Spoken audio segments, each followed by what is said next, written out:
Tonight, we check on peace and order in Metro Manila in the wake of recent attacks on local officials in the provinces. In this episode, we also talk about other law enforcement concerns. This is On the Record. I'm Pia Hontiveros.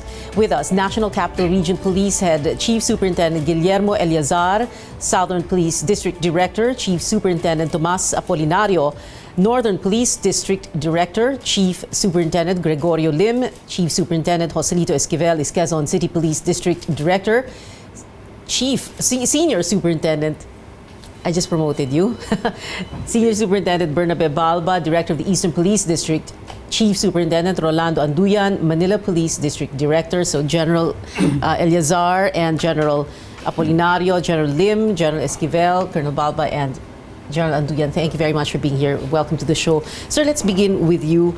Sona is on Monday, State of the Nation address. Every year we go through the usual preparations, but what will make this different this time around? Well, actually, during our talks with those who will be participating on this particular activity, we're able to coordinate with the leaders of those who are conducting protest rally. So last Saturday, we met them and we talk about the plans that we have shown to them.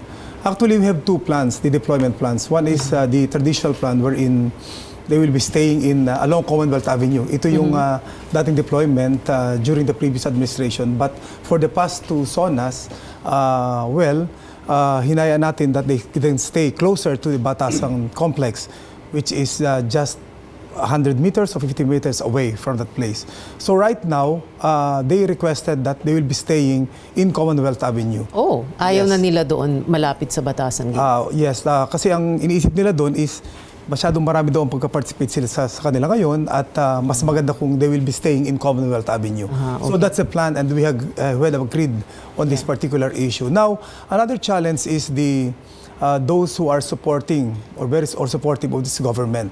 So there are pro-Duterte groups who will be joining this particular... and they will be where? In Commonwealth or in the Batasan? Yes, since those militant groups will be occupying Commonwealth Avenue, so they decided, or we have decided, to let them occupy the place that the militant groups occupied last year. So ito ngayon yung sa may malapit sa Batasang Bansa. Not really in front of Batasang Bansa.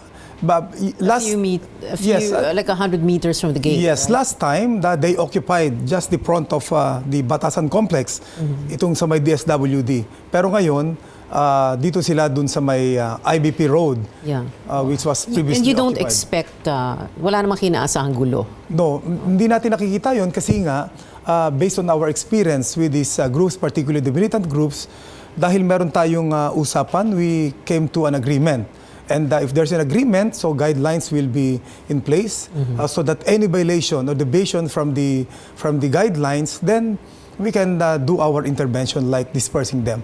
But for the past 2 years, for the past two Sonas, and including other activities that they were in Quezon City, while talking to them, nagkaroon ng magandang agreement kaya hindi nagkaroon ng anumang untoward incident. So wala nang barbed wire, walang... Yes, just like what we have done for the past 2 years, walang barbed wire, no container bans, and the members of the CDM or Civil Disturbance Management contingents will have no firearms, so only shield that can be used kung ginagamit natin umbrella pag umuulan. So that is the directive of our Chief PNP General. Okay lang ho yan? No firearms? Yes, actually talaga namang ang CDM supposed to be walang firearms, but we have security teams, pero medyo malayo yun at kung kinakailangan saka lang sila lalapit. So but we have prepared for contingency plans. Actually, nagkaroon tayo ng contingency planning as well as simulation exercises, not only from the police. We will deploying around at least 7,000 police personnel. But we will be augmented by the Joint Task Force NCR of the Armed Forces of the Philippines, around at least 300. Then meron din tayong augmentation coming from the MMDA and also from the Department of Public Order and Safety of the Quezon City LGU, Bureau of Fire Protection, and other concerned agencies. So all in all, ito yung magtutulong-tulong, pati na rin yung mga barangay tanods of the 3 barangays na malapit sa area. And we are hoping for a peaceful Sona dahil nga sa in place na ngayon, yung kanilang place where they can have this demonstration and programs. Okay, but of course there will be someone in charge, the what you call the overall ground commander, who will be in charge, who will call the shots on the ground and who will be answerable if something happens. Ganun po ba? General Esquivel, kayo po yun. What are you expecting? Upon the instruction of my regional director under overall supervision of the Chief PNP, Police Director General Oscar Albayalde, I have it's a continuing plan. It's a live plan because many interested people like the pros and the antis have demanded a particular space and a particular congregation area before they finally march up. So all of these things are being considered with about 9,500 police personnel and with support from the other LGUs like the Department of Public Order and Safety and the MMDA. All things are system go na tayo kasi lahat na ng consideration as to the security, as to the traffic flow, we have addressed all of that. And we are now at the end of our final coordination, both the antis and the pros, parang tapat-tapat na ngayon kasi magmumove 40,000 yung pros at around 40,000 din yung anti. And we have a specific space. So, ihahatid namin both yun sa kanilang as the regional director have said, yung anti would be occupying somewhere in Commonwealth before Home Depot up to the Convergence area, and while the pro government or pro Duterte will be occupying IBP Road just up to the Polytechnic University. 40 plus 40, 80. We're expecting 80,000 rallyists. Yes. And anytime we have a huge crowd like that, it can always be a problem or a very big challenge, hindi po ba? I mean, you never know exactly what's going to happen. Precisely. Kaya nga ang NCRPO under the leadership of our regional director are looking at everything. Ang ating level of preparation ay parang ASEAN template. So, meron kami tinatawag na security sub-task group na meron yung commander, meron yung investigator, meron yung medical team, meron yung BJMP, meron din special reaction unit. BJMP, Jail and Management. Because we have a prison ban ready to arrest people if they violate the agreement or if violate any law. So, yung isang aming security sub-task group, kumpleto ng component yun. At may innovation ang ating regional director, yung tinatawag nating support security task group karapatan. Karapatan? Yes, Meaning? you can ask our regional director about Well, actually, we will be deploying 13 security sub-task group and 8 support sub-task group. Itong security sub-task group, ito yung mga CDM that will be deployed all over the place.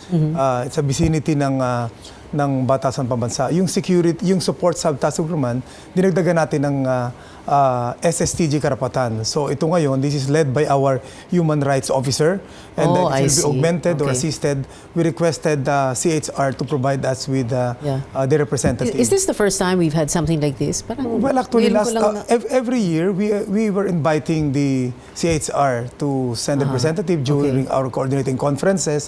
At ngayon nga, we But now you're going to bring them along, no? Yes, we invited them. Okay. And based on our coordination for the past days, sinabi naman nila na magpapadala sila ng tao that who can join pag-ikot nila doon. Actually, meron man sila mga agents talaga, field representatives na field doon. Pero this time, it will be working hand in hand with the police. Yeah. Para wala nang reklamo. Yes, actually, it will serve two purposes, di ba? Well, itong para sa aming ma-define yung aming accountability and responsibility. At the same time, they will be our unbiased defenders just in case merong mga, mga paratang sa atin na ibibigay. So sila yung makakakita nung ano talaga nangyayari sa ground. But we're only concentrating on the 80,000 rallyists. Do we have any other concerns in terms of civil disturbance? Yes, well, like somebody else, other people outside? Yes, by the way, yung 40,000, kanila yung mga figures na galing sa kanila. Okay. But based on experience, just like last year, around 50,000 lang yung dumating dun sa, yung maximum na yun, dun sa, pareho. sa anti. And sa pro, around 5,000. So total of 20,000. Pero, well, we can say na yun yung sinasabi nila, but it's, it's still something na we have to see kung talagang they can invite this number of Pero people. wala na tayong ibang concern, sir, na other groups outside these pro and anti groups. In other words, wala Nag-unite na tayong kasi sila. info. This is the first time that the anti, itong mga militant groups have joined together. So dati ang aming pag-usap sa kanila, hiwa-hiwalay. Pero ngayon nagsama-sama na sila. And also, last year, the pro-Duterte groups, magkakahiwalay din sila. Yeah. But now, they were talking to each other. Kaya we're expecting na, kaya nga yung ating Plan A and Plan B, gagamitin pa rin. Yung Plan A sa Commonwealth is for the militant groups. And yung ating Plan B, na dating ginawa natin dito ngayon, last Sona, it will be for the pro-Duterte groups. Okay. Kanina nabanggit yung mga laws. Kanina kasi you said that you will have jail and management personnel just in case merong mag-violate ng batas. And you need to, detain them at that point, no? So I wanted to move on to another issue. In the last few weeks, of course, the Metro Manila Police have been under a microscope in the sense that you've had to implement laws, you've had to arrest people for violating local ordinances and national laws also. And it became a big issue because there were questions about why are your men, in this case from QCPD or any other district, why are your men arresting someone who doesn't have his shirt on, who's right outside his home? Ang daming ganon. There was also, meron din sa Makati, sir, hindi po ba, General Apolinario? So, ngayon, ang tanong kasi is, how have you moved on from that? No? What have you decided? Earlier, I remember General Esquivel was telling me here on Newsnight in the studio, you were saying na, for example, all operations should be officer-led, debriefings, ganon. I want to go down the line through all the districts. How are you dealing with this now? Because wala namang let up, no, dun sa implementing or enforcing the laws. So I wanted to start with General Anduyan of the Manila Police District, sir. Good evening, ma'am. For the Manila Police District, just like with the Quezon City Police District, we will also have officer-led operations. Primarily because we do have all the programs already as directed to us by the higher headquarters. But the real problem there is the supervision. So for the Manila Police District, we focus more on the internal cleansing.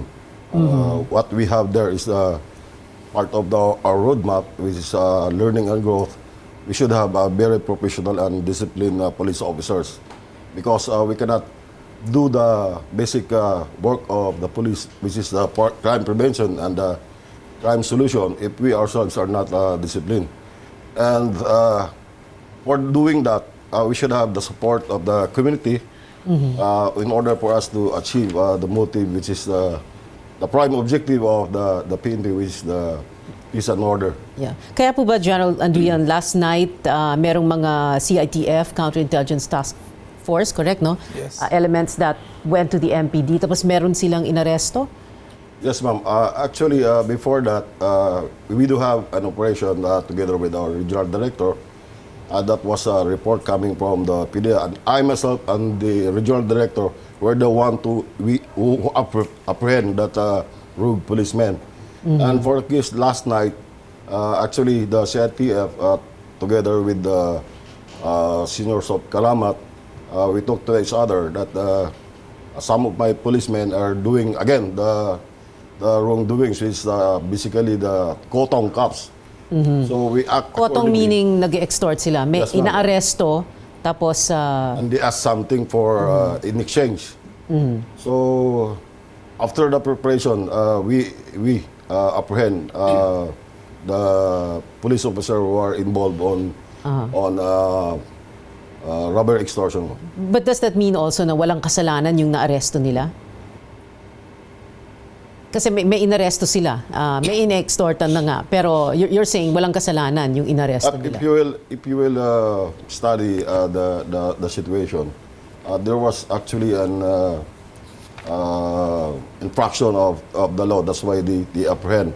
But the problem there is they also ask for money in exchange for the release of those supposed to be suspects. So yung problema natin sa police, ma'am, is discipline. So they should be doing the operation properly. Oo. Yes. Oo. We're showing that video right now of last night's operation. So sir, may na-arrest mga PO1s, no? And Yes, ma'am. meron pa rin pong at large, correct? Yes, ma'am. And they're all under investigation. Okay, pero hindi pa sila nakikita or they have not reported? Actually, for ma'am, duty? they have already reported to us, and okay. orders were already issued. They were already relieved from their assignment Okay. and assigned in CRPO. NCRPO, ano yun? Yung floating unit, yung Navy? No, ng ma'am. PNP? They will be assigned in a regional RHSG, and they will be serving basically just like community service. So they will be accounted properly. Mhm, okay, parang ipapa-floating muna, sir, no? Yung mga yon? Yeah, in a way, they transferred to Regional Headquarters Support Group. Dati kasi yung holding unit natin, nagre-relax lang sila doon. They're reporting 15:30 na sumisweldo. Tapos walang ginagawa? Walang ginagawa. Okay. Kaya nilagyan natin doon sa headquarters support group, nagtatabas doon, naggagwardya. Okay. So basically, yung 8 hours na duty niya o 12 hours, andun sila at ina-account. Nagtatabas lang? Ano pang- ano Doing pang- menial job. Okay.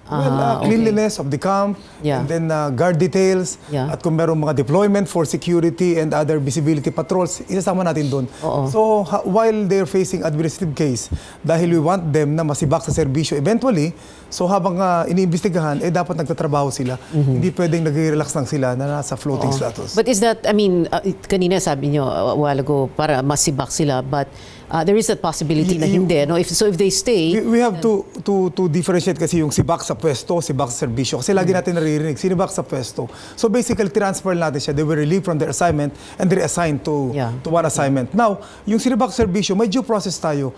Yung pagsibak sa serbisyo, dismissal from the service, bali sanction yun. So it has to be investigated. And eventually, after due process, then, kung merong basis at merong ebidensya, then the maximum penalty that could be given to them is dismissal from the service, which is sinasabi natin na sinibak sa serbisyo. all right, we'll take a short break. Stay tuned. This is On the Record. Be right back.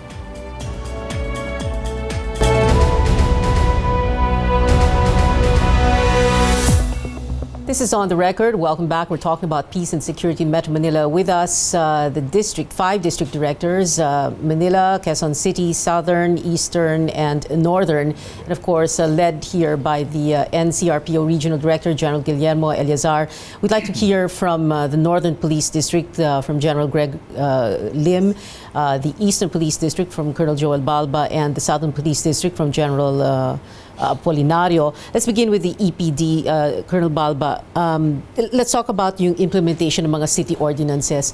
Like I was saying earlier, for a while it became a problem. However, trabaho naman talaga ng police, right, to enforce the law and to implement all these. Actually, this all started last June 13 of this year.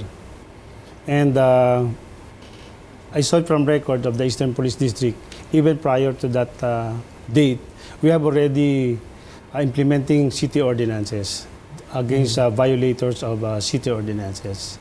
And before, we are averaging about 2,000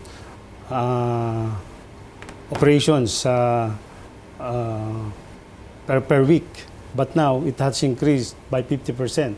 So we are now averaging about 5,000 per week. And it has a tremendous effect on with respect to the crime trend on 8 focus crimes. When you say 8 focus crimes, you mean we what? have 8 focus crimes. Mostly, this is called index crimes: the murder, homicide, crimes against property like robbery and theft, carnapping, rape. So you're saying as you do all these operations to implement and enforce local ordinances and national laws also, bumababa naman ang incidents for ng Eastern crime? Police District, we have found out that it has an effect. Of course, we have also many strategies involved, probably, but I think that would be one of the contributors to the decline of crime. Yeah. Well, how would you address, well, syempre may mga fears pa rin ang ibang tao, no? Yes.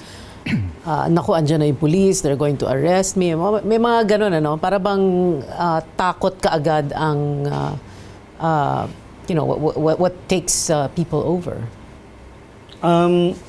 just like what we are doing, I asked them to also conduct some sort of Oplan Bandilyo, we call it, where they go to the places of convergence and they announce that violations of these city ordinances is an offense. And they could be fined for these violations. Why is it Oplan Bandilyo? Bandilyo, you go to the places of convergence like market, terminals, and you announce to the people that we have this kind of city ordinances, so that people would know. And most of the people who are accosted but their violations is smoking in public, and it has almost 46%. 46% increase? But no, 46% of the total of the total smoking. number of city ordinances implemented. At hindi nila alam na bawal yon. Yeah, because the city of Marikina, Pasig it is a transit place. People probably from other provinces or cities are not that strict in the implementation, but these cities are quite strict in their implementation. General Lim of the Northern Police District. Sir, ang usual na crimes sa area nyo, Caloocan, Malabon, Navotas, Valenzuela, petty crimes? Petty crimes, especially in Caloocan City, because marami doon yung nahuhuli na snatching, theft. So, yun ang mga petty crimes na tinatawag natin. Pero do these, how do you call it, yung crime incidents nito, are they going down because the police is implementing or enforcing the law, implementing? Yes, with the implementation of our Oplan Sita and regular checkpoints, yun, the crimes especially in Caloocan goes down. Well, I was asking Gerald Balba this, and I wanted to ask you also, how do you feel, how do you react when people criticize you for doing your jobs, for enforcing the law, for arresting them for violating local ordinances or national laws? And then they say, ang stricto naman, para na kayo nagma-martial law, nagdeklara, some people when they're being arrested, bakit may martial law na ba? Ganun mag-react ng tao. No, we are implementing usually, meron na tayong dating mga city ordinances like in Caloocan, Mandaluyong, ay Navotas, Valenzuela. They have different city ordinances. So ang ginagawa namin, we told them that these city ordinances must be implemented strictly sa mga tao doon sa kanila. And the effect is that especially yung curfew hours within Malabon and Caloocan, nung we implemented this city ordinances curfew, nawala yung mga rumble sa gabi. In the boundary of Caloocan and Malabon. Yeah, so in other words, this is like crime prevention. Yes. By enforcing the law, you prevent the occurrence of crime. Yes. General Apolinario of the Southern Police District. Sir, yung area po ninyo, embassies, shopping malls, hotels, upscale also to a certain extent, Bonifacio Global City. Ano naman yung concerns nyo in terms of implementing or enforcing the law, violation of local ordinances and national laws? Yeah, bali sa Southern Police District, we have both. We have the area that's the commercial areas. And meron din kaming mga yung narrow streets sa Taguig or Makati. So minsan mas madali sa trabaho namin because dun sa mga commercial areas like the BGC, meron kaming mga force multipliers dyan, yung mga security guards. So that makes a job for us easier. But basically, our way of implementing local city ordinances are the same with the other districts. Yeah. And I think it's doing our job. When we do our job, it's an anti-criminality measures. So dapat gawin namin yon. It's like if pag magpa-apekto kami sa criticisms of not doing our job, it's like telling us not to arrest a person if he committed robbery or murder. Not doing your job or overdoing it, or some people like to react yung ito nga yung pag-implement lang ng local ordinances, city ordinance, nagma-martial law na raw kayo, 'di ba? Hindi naman, because there's a law that we're doing. Oo, and wala namang what is the term, pagmamalabis, because I remember there was that about a month ago there was that Guadalupe Nuevo incident. There has not been another one like that since. Yun yung mga first a few days of the implementation, so medyo magulo pa sa police, but after that everything went smoothly. Wala namang Okay, when you say went smoothly, you're still arresting the same number of people, or are there less people who are being arrested? And this is for all the districts, no? Mas konti na ba ngayon or what? No, basically the same pa Pareho rin. lang. But may procedure kami, like yung iba, we just warn them, especially if it's just their first offense. Second, we give them a barangay fine, and the third is we charge them in court. So may difference lang sa dati, kasi congested yung aming aming cells. Ngayon we just give tickets, and it's like giving them fine immediately. Okay.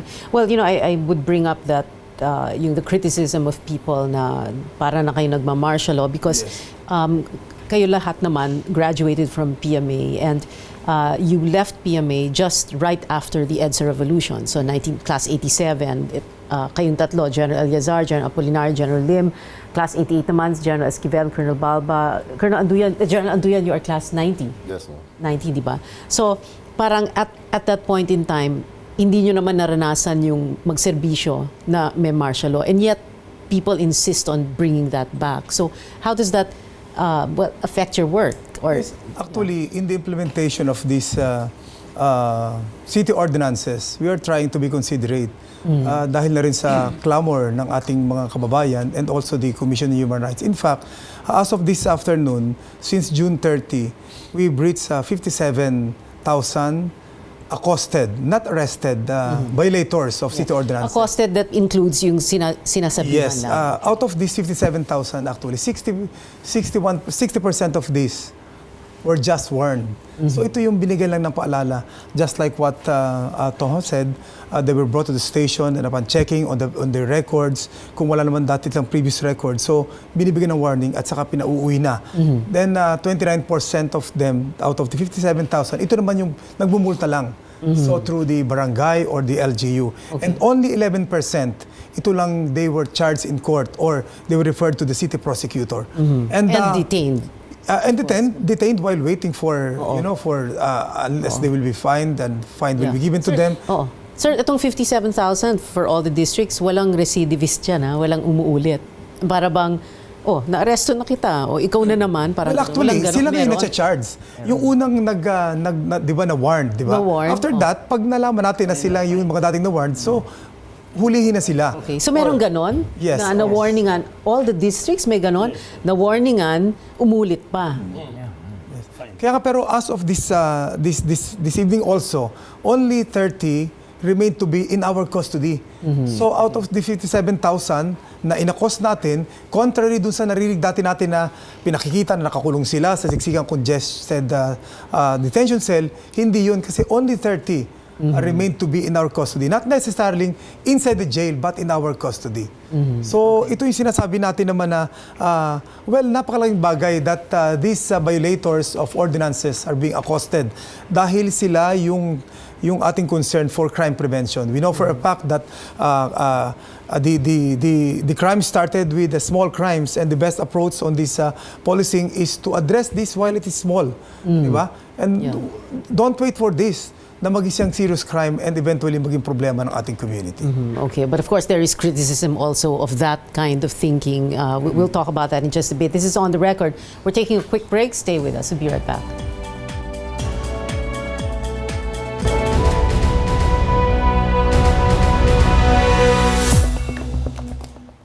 Still with us on the record, National Capital Region Police Head, Chief Superintendent Guillermo Eliazar, Southern Police District Director, Chief Superintendent Tomas Apolinario, Northern Police District Director, Chief Superintendent Gregorio Lim, Chief Superintendent Joselito Esquivel, Quezon City Police District Director, Senior Superintendent Bernabe Balba, Joel Balba, Director of the Eastern Police District, and Chief Superintendent Rolando Anduyan, Manila Police District Director, who, by the way, came from Marawi. You were DRDA, no, or Deputy Regional Director for Administration of ARMM. DRDO during that DRDO time. Yes, operations at that time. Yes, ma'am. And you spent 5 months in Marawi. Yes, ma'am. So, what's it like from Marawi to Manila? Pareho lang? Manila Police Very District. different thing, ma'am. Different pa rin? Yes. Okay. All right.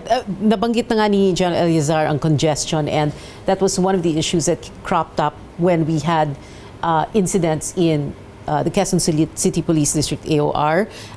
You had congested jails, and a young man was killed inside that jail.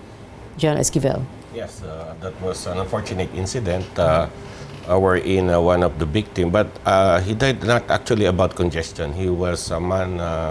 He was beaten up, He was no? beaten inside the jail. But talking about congestion, it's a normal situation in any Metro Manila detention or custodial facility. But the question is, what do we do when we see someone committing the crime and all the elements are there, a crime is being committed? Because that was the question being thrown at us. Why are you keep on arresting people when your jail is already congested? When we implement the law, it's like we implement the law as if blind, without fear or favor. We do not think of congested jail. If we see someone committing the crime, all the elements of crime are present, we will arrest them. That's why the congestion has never been an issue with the policeman when we arrest criminals, because we have our oath. Our oath is that we arrest people committing crimes. If we do not perform that our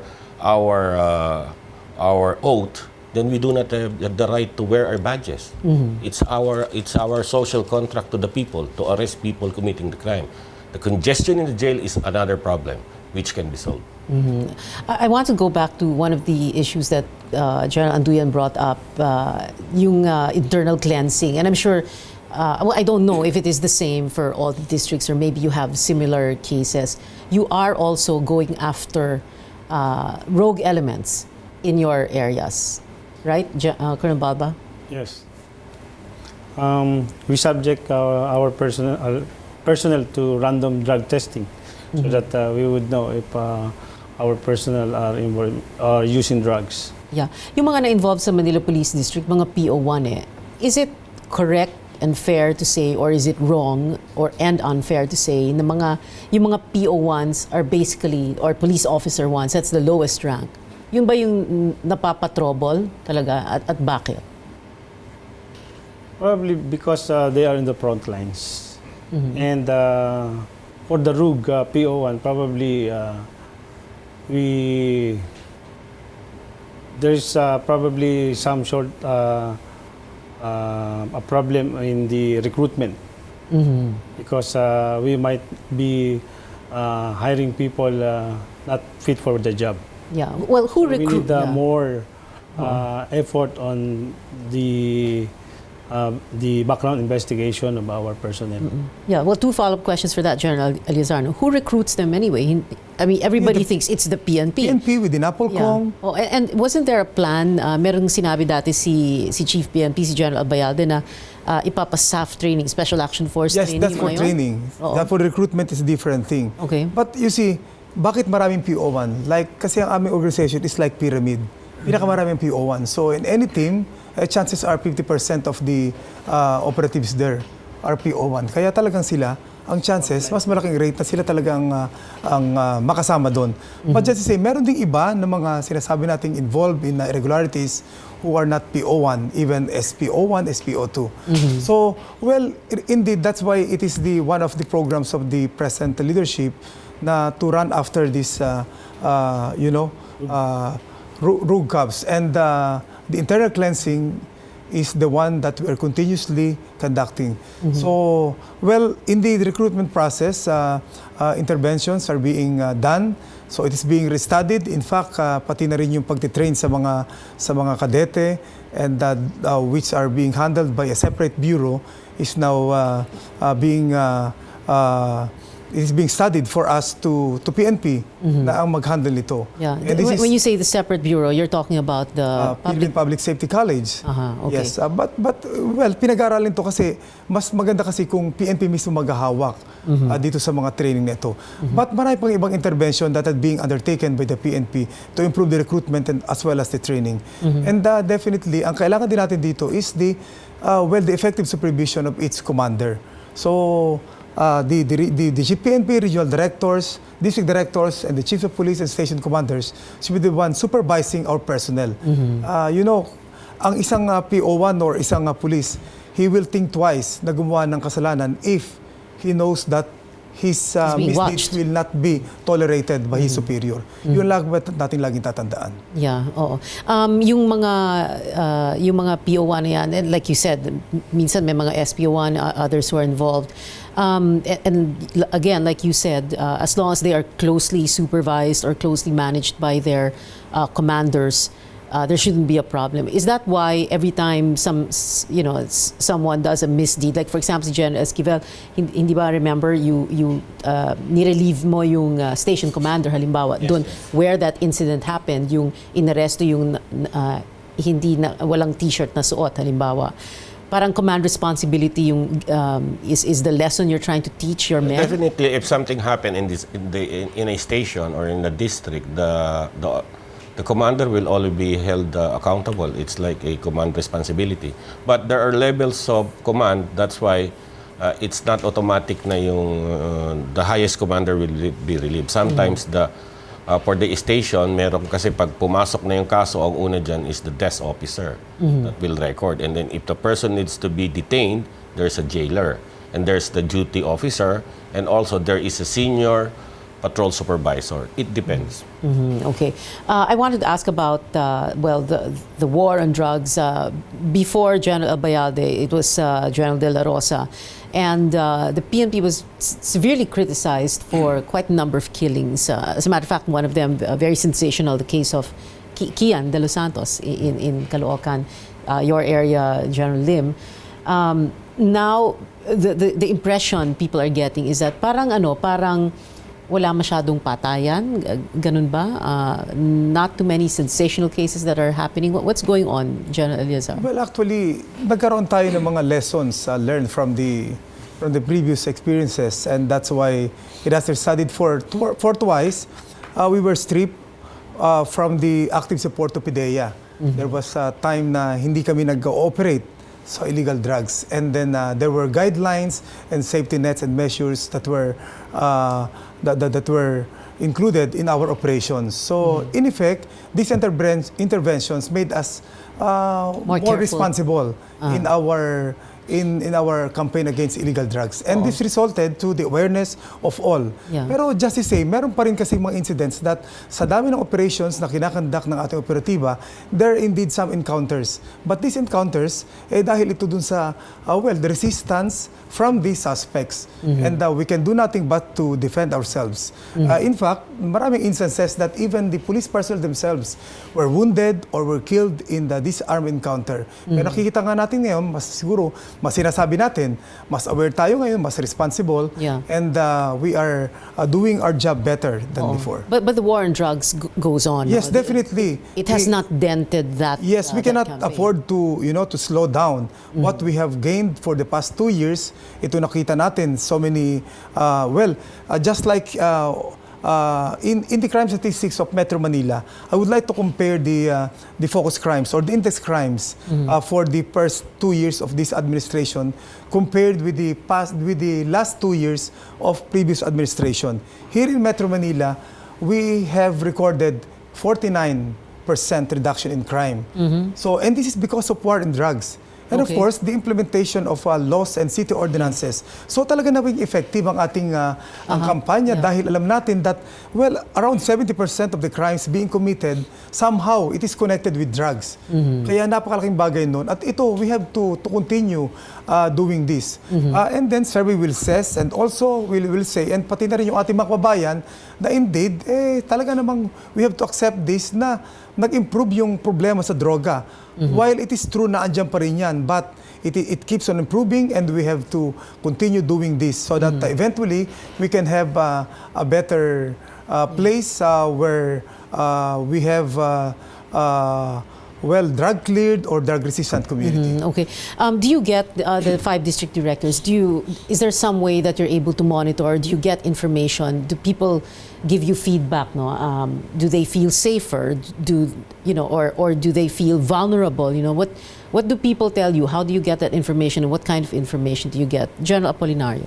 Yeah, we always go around our area. No? We talk to our friends, yung mga barangay leaders, and we try to get their impression and their comments on how we're doing with the war on drugs. So, prangka naman sila, sinasabi nila na they're satisfied.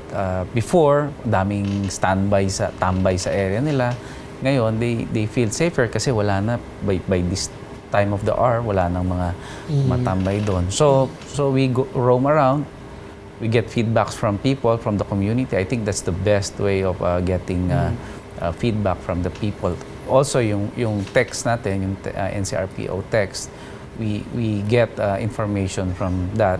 And pag may binigay sila mga target personalities, we start from there. We conduct validation and we conduct operation. So people in your area, in the Southern Police District, so Taguig, Makati, Pateros, Muntinlupa, Parañaque feel safer now. Las Piñas feel safer now and actually also share information with you. They're willing to cooperate, in other words. Yeah, that's what I've been telling our chiefs of police to go down to the community and to collaborate with the people and the barangay leaders. And of course, you're not just saying that because we're on TV and you're No.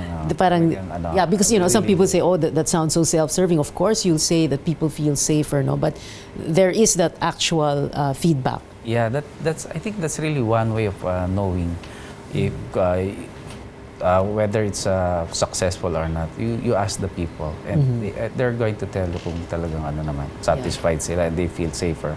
Okay. General Lim, people in Northern Police District, what do they say? Yeah, in the Northern Police District, ganun din ang sinasabi. Bale, we also go around and last time I talked to the barangay captains or barangay chairman of the different barangays, and because of this, they want also to help kasi nakita nila yung result ng ginawa nating operations against illegal drugs. Now, they're willing to help by creating their own BADAC, yung Anti-Drug BADAC. Abuse Council, yes. Okay. And they ask kung ano yung may tutulong nila sa atin para it's a continuous effort para mapanatili natin yung pagbaba ng crime. Pero bukod Especially sa northern, pero bukod sa barangay officials, sir, even ordinary citizens, Yes, do you feel is there that willingness to cooperate? Do people want to be part of it? In other words, this is what the idea of community policing, hindi ba, na hindi lang police ang does the work of policing, but you have your community also. That's why right now, marami tayo nakukuha mga complaint galing sa kanila because ngayon nakikita nila na if there's a complaint, yung mga pulis natin nagre-react agad. Okay. General Esquivel. Yes, QCPD. most of us have this feedback mechanism, which is SMS platform. Each of us in the district have one, and we have at the regional level, the Isenmo app, i-report ng mga abusadong pulis at loko. And I would say na ang feedback namin is there is a certain level of appreciation ng general public. Why? Because we are receiving a lot of complaints already telling us that these people is doing something illegal here. And sometimes in a day, the job for the policeman are already there, being reported by the community. So marami kami accomplishment based from the complaint of the community, which only tells us na the community already is trusting their policemen to do the job. Yes, nung isang araw nga may nagsabi, Sir, pwede ba mag-conduct ng Operation Tambay dito? Sinasagot namin, wala ho kaming Operation Tambay, meron ho kami enforcement of city ordinances. So I would say na yung PNP ngayon, mataas yung level na ni-enjoy namin na level of acceptance o yung perception namin sa community because talagang napakarami and may regional director can vouch for yung number ng SMS na nare-receive namin for good deeds na sinasabi. General, na-promote nila. Colonel Balba, sa EPD, that's the same experience you have? Yes, we have the same mode of getting feedbacks from the community, just what other district directors have just said. But what is important is to keep motivating our policemen not to slow down in their work. Just do the job professionally and maintain the discipline of our policemen. So that let the people decide. It is the discipline of our policemen that will eventually determine the good feedback for our service. General Anduyan sa Manila Police District. For the Manila Police District, ma'am, yun ang gauge namin, yung satisfaction ng community. Our regional director has this program, yung isumbong, yung mga abusadong police. And our regional director is texting also the results, yung mga nagsasabi na we are doing good. But for the Manila Police District, we also have this kind of program which is to validate also the ones in the program with the regional director. We do have community organizing. We conduct dialogues with the businessmen, security in the hotels, and to include the students' council. Within the university. Student councils, okay. Basically, as we started that program, ang una namin tinitingnan doon, ma'am, is nung nag-invite kami, marami bang nag-join. So, we are very happy nung start namin yun, ma'am, is marami talagang dumating. And they are very grateful na ginawa namin yung particular program na yun. And we have inputs na masasabi natin, it's not more on quantity but more on quality. Because face-to-face, and we created a Viber group for each business and sectors. Para po yung binibigay nilang report is talagang specific and we can talk directly. Hindi yung magsusumbong, but hindi mo na siya matatanong. Ito, mayroong two-way communications. Okay. Well, what do you think changed, General Eleazar? Why, if what you're saying is the experience on the ground, why are people more cooperative now? Why are they willing to cooperate? Why are they willing to share information or report things to the police? What has happened in the last few years? First, before, they were thinking that if they will report it to police, nothing will happen. Another thing is that, iniisip nila pwede silang balikan or something will happen to them. Pero doon sa una kasi, nakita naman nila that something is happening now. When they report the crime, the police will act on this. And it could be, nakita natin doon sa Manila, Makati, Quezon City, sa lahat ng lugar, Southern Police District. So nakita natin ngayon that when they report this thing to us and we have, information that we have on hand, we act on this immediately. Kaya nga tayo nakapag-react. So nakikita ng ating mga kabayan ngayon na hindi nasasayang yung information nila. The other thing is that iniisip nila na babalikan sila. No, itong mga pulis na ito that we are arresting, we see to it na nakakulong sila and itong mga kasong administratibo ay tumatakbo so that eventually they can be given the sanction, be dismissed from the service. At laging sinasabi natin that we really have to cooperate. Kukunti lang itong mga sinasabi nating mga erring policemen, mas marami tayong mas matitino dito. So we should work hand in hand para magtulungan. The community and the police must work hand in hand para matagal natin itong mga kabaro natin na gumagawa ng misdeeds in our organization. Right. Time to take another short break. We'll be right back. This is On the Record.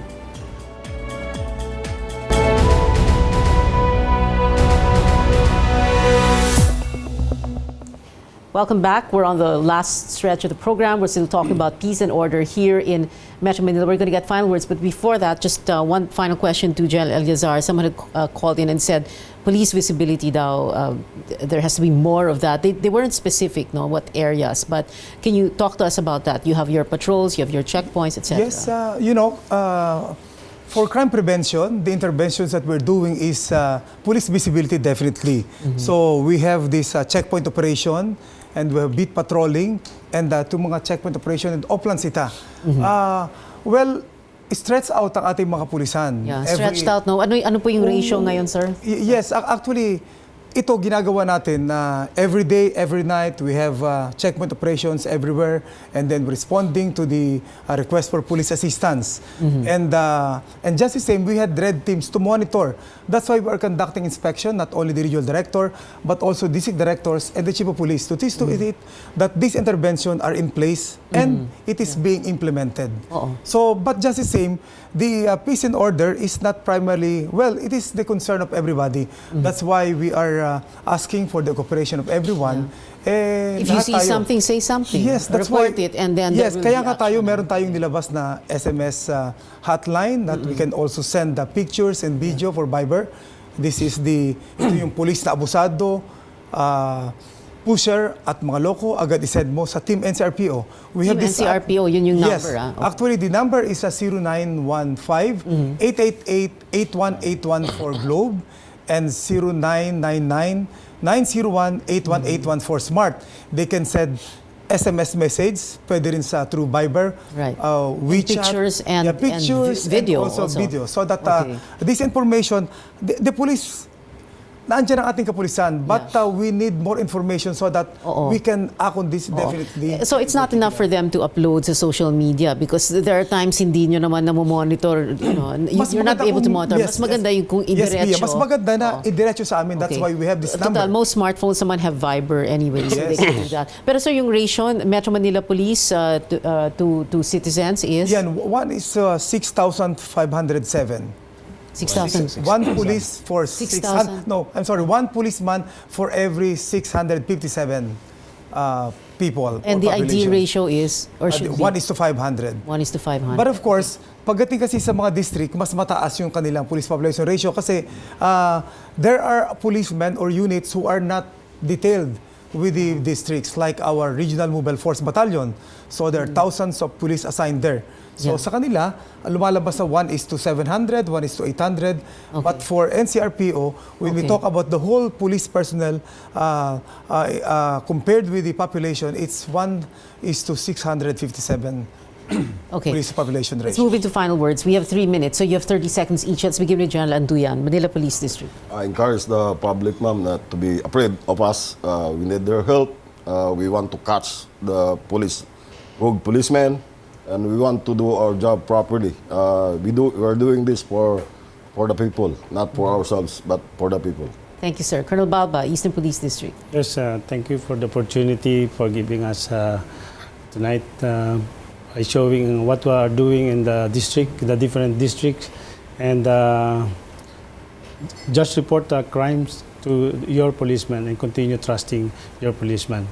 This is your policeman, and we're trying to give better service to everyone. Thank you, Colonel Balba. General Esquivel, Ang Quezon mas- City Police Ang District. masasabi ko lang, lahat tayo ay may kalayaan. Pero ang kalayaan natin ay may hangganan sa karapatan ng ibang tao. Kaya patuloy naming ipapatupad itong tinatawag naming discipline crimes. Pag nagpunta kayo Quezon City, nakahubad kayo, maaresto kayo. Simple. General Lim, Northern Police in, District. Northern Thank you, General Esquivel.